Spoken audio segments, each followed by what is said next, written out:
तर महाराष्ट्रामध्ये महाविकास आघाडीला घवघवीत यश मिळालं। महाविकास आघाडीच्या 30 जागा आल्या आहेत, पण किमान 7 ते 8 जागांवरती जोर जबरदस्ती करण्यात आली आणि त्या जागा महायुतीनं जिंकल्या। त्यामुळे या गोष्टीचा वचपा हा विधानसभेत काढला जाईल असं म्हणत शिवसेना उद्धव बाळासाहेब ठाकरे पक्षाचे खासदार संजय राऊत यांनी महायुतीला इशारा दिलाय।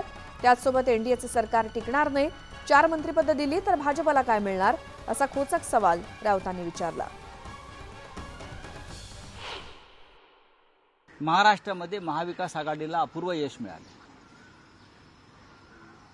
30 जागा मिळाल्या। 30 जागांचे यश हे मोठं यश आहे। किमान 7 ते 8 जागा जोर जबरदस्ती, पैशाची दहशत, प्रशासनावर दबाव, चोऱ्या माऱ्या लांड्या लबाड्या, उदाहरण अमोल कीर्तीकरांचं अशा पद्धतीनं आला। नाहीतर महायुती म्हणून जो काय आहे त्यांना 10 जागा मिळाल्या नसत्या। विधानसभेला याचा वचपा काढला जाईल या चोऱ्या मारायचा।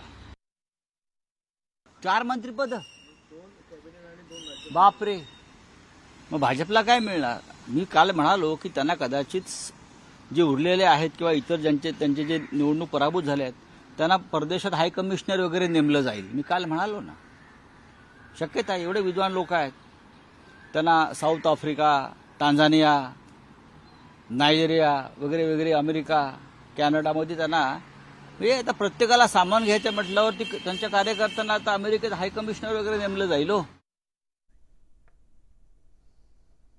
आता भाजपकडून